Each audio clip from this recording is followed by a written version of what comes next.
kawan-kawan semua. Assalamualaikum warahmatullahi wabarakatuh. Terima kasih kami diberi kesempatan oleh kawan-kawan KPU Provinsi Jawa Timur untuk press conference. Hari ini di sebelah kiri saya barangkali tidak asing bagi masyarakat Jawa Timur karena memang emaknya orang Jawa Timur, ibunya kaum sandal jepit, ibunya wong cilik, karena selama ini memang urusan wong cilik hidupnya sejak wali kota sampai jadi menteri, menterinya pun ngurus al-fakir wal masakin, bukan al-fakir wal masakini.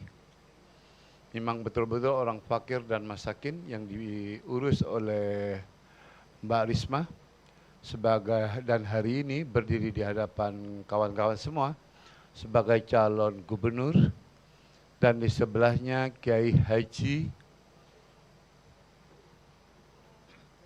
Syahrul Azhar Asad atau yang biasa dikenal dengan Kushan sebagai calon wakil gubernur. Kedua pasangan ini adalah saling melengkapi di antara kelebihan masing-masing, bukan di antara kekurangan masing-masing. Karena keduanya sama-sama punya kelebihan. Sebenarnya dua-duanya memang pada golongan yang sama, yang diurus adalah kaum fuqara wal mustad'afin, fuqara wal masakin, memang orang-orang kecil, dan insya Allah kami akan selalu bersama orang kecil sebagaimana yang disampaikan oleh Mbak Risma tadi dalam sambutan dengan KPU maupun oleh Kushan, bahwa akan komit betul untuk mengabdikan dirinya bagi masyarakat Jawa Timur. Mbak Risma punya data yang lengkap untuk Jawa Timur. Saya pada saat yang sama juga sebagai Ketua Banggar tahu ABCD-nya Jawa Timur. Bagaimana melengkapi antar daerah agar tidak jomplang daerah yang satu dengan daerah yang lain. Bagaimana pula memotret desa-desa kita yang 7.000 lebih agar menjadi desa mandiri. Maka kewajiban kita semua, khususnya cagup-cawagup kami, untuk menuntaskan itu dalam 5 tahun ke depan. Disadari atau tidak, dalam 5 tahun terakhir desa hampir tidak tersentuh, hanya mengandalkan dana desa dari pusat. Dan kini waktunya dengan Mbak Risma dan Gus Han untuk menuntaskan semua itu, komitmen memperkuat ekonomi kerakyatan. Kawan-kawan semua, namun di balik itu kami ingin agar proses pelaksanaan pemilu kada Pilgub Jawa Timur berjalan aman dan lancar, karena itu adalah di atas segala-galanya bagi kami. Tidak perlu ada pemilu kalau kemudian masyarakat merasa tidak aman, kemudian ketertiban masyarakat terancam, maka kami berkewajiban untuk menjaga keamanan dan ketertiban di masyarakat ini. Oleh karenanya kami akan selalu taati seluruh proses yang boleh dilakukan sesuai peraturan KPU dan yang tidak boleh dilakukan sesuai peraturan KPU, bahkan yang tidak diatur pun akan kami laksanakan. Itulah komitmen kami terhadap Jawa Timur, bahwa insya Allah profil Mbak Risma, profil Kushan akan mewakili semua nuansa kultural Jawa Timur, masyarakat Jawa Timur. Itulah sambutan saya selaku Ketua DPD bersama partai pengusung, dan persilakan Mbak Risma dan Kushan. Monggo. Terima kasih Bu ya. Bismillahirrahmanirrahim. Assalamualaikum warahmatullahi wabarakatuh. Selamat malam teman-teman semuanya, rekan-rekan media. Tadi sudah disampaikan oleh Buya, Ketua DPD PDIP Jawa Timur. Di sini juga ada Ketua DPD Hanura Jawa Timur dan Sekretaris dan Sekretaris PDIP serta Gus-Han, saya ingin menyampaikan kepada teman-teman semua dan mungkin juga warga Jawa Timur yang saya cintai bahwa ada beberapa permasalahan yang terus terang saya sampaikan kepada teman-teman. Ini pekerjaan berat terus terang untuk kalau Allah memberikan amanah kepada kami, maka itu adalah tugas yang cukup berat karena saya mengetahui persis data-data kondisi di Jawa Timur. Karena itu program prioritas yang kami lakukan yang pertama adalah bagaimana meningkatkan kesejahteraan untuk masyarakat di Jawa Timur. Itu menjadi penting karena sekali lagi itu akan mengakibatkan dengan kemiskinan maka akan memberikan impact yang macam-macam bentuknya, terutama terhadap masalah sosial masyarakat. Nah yang kedua, kami juga akan memberikan perhatian kepada kesehatan. Kesehatan masyarakat di Jawa Timur, di mana saya mengetahui dari Ketua Perdami Indonesia, disampaikan bahwa kebutaan itu tertinggi di Indonesia, ada masalah, kemudian juga kusta, kemudian juga masalah TBC dan polio. Yang terakhir polio, karena itu menjadi perhatian kami. Kemudian yang ketiga adalah masalah pendidikan. Banyak anak-anak orang tua yang mengirim surat kepada saya, mereka tidak bisa bayar ini, mereka tidak bisa bayar itu dan sebagainya untuk mereka bisa bersekolah. Nah kemudian adalah yang kita sering lupa adalah mereka yang selalu terpinggirkan yaitu orang-orang disabilitas. Di mana ini harus ada perhatian khusus sebetulnya. Mereka kita saja mungkin kita percaya bahwa Allah itu maha adil. Tapi bahwa tidak ada makhluk pun di dunia ini yang sempurna. Namun juga tidak ada makhluk di dunia ini pun yang penuh kelebihan. Karena itu mereka perlu diperhatikan. Kenapa? Saya belajar dari saat kami nangani saudara-saudara kita yang disabilitas, bahkan mereka setelah diberdayakan, mereka melebihi bahkan yang katanya kita lebih baik atau lebih normal. Karena itu saya ingin menyampaikan bahwa mereka begitu diberikan kesempatan dan didorong, itu mereka akan menjadi insan-insan yang bisa berprestasi dan itu sudah saya buktikan. Kemudian yang 4 adalah masalah infrastruktur.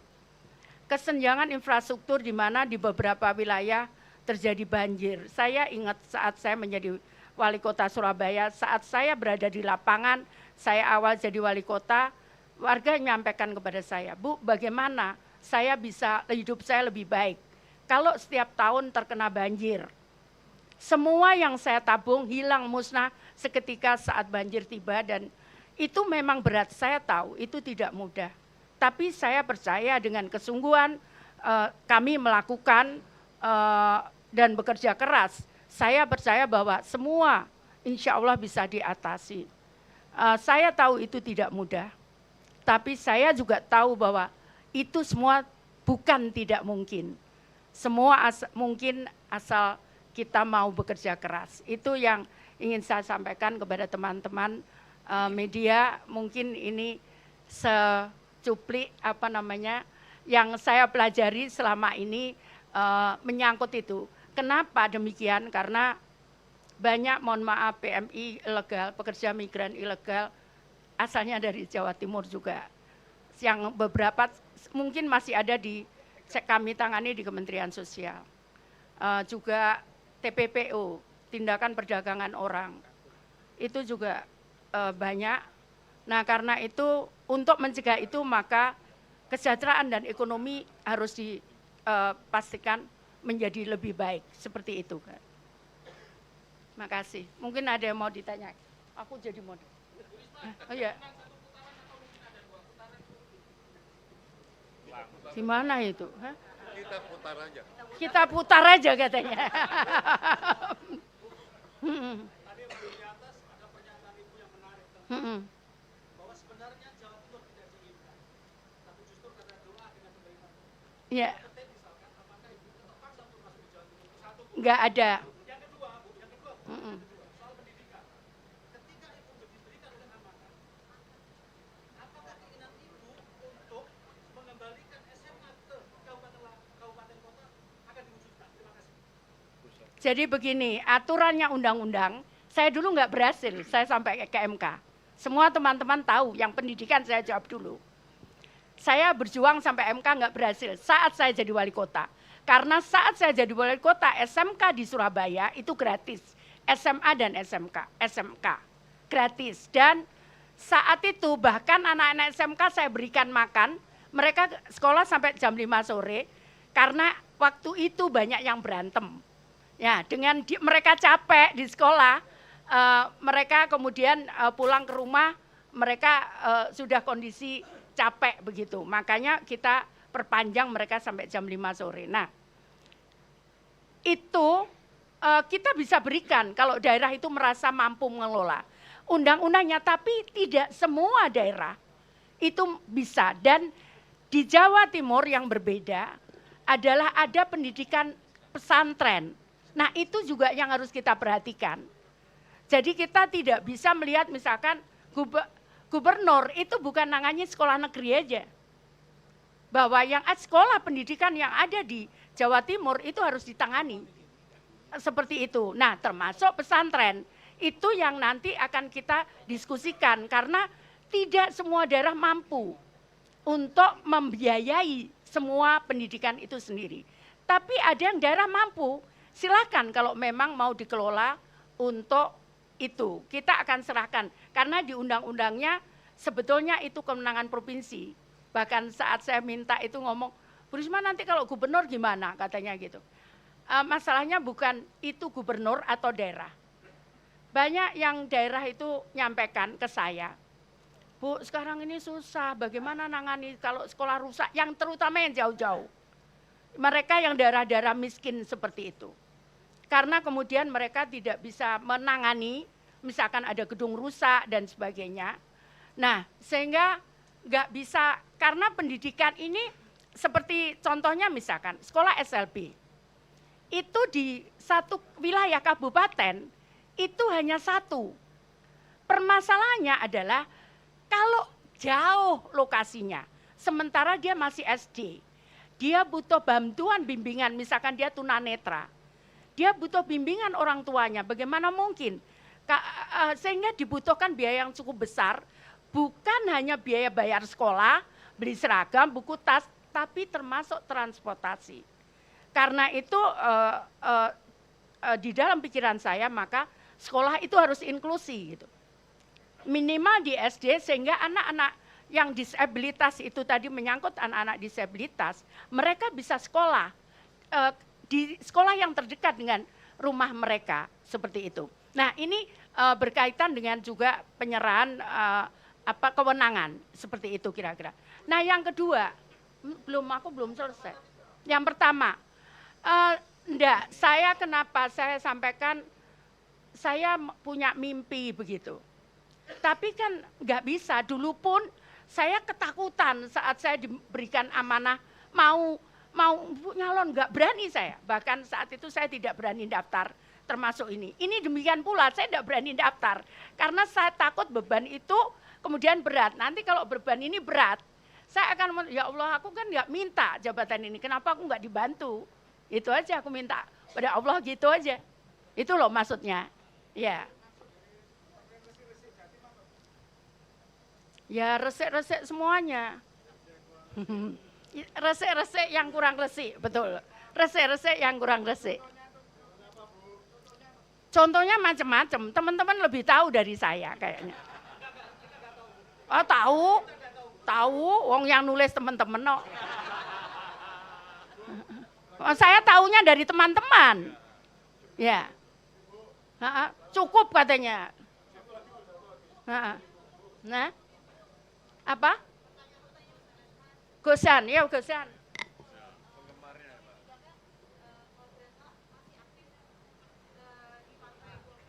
Aha, ya. Ya.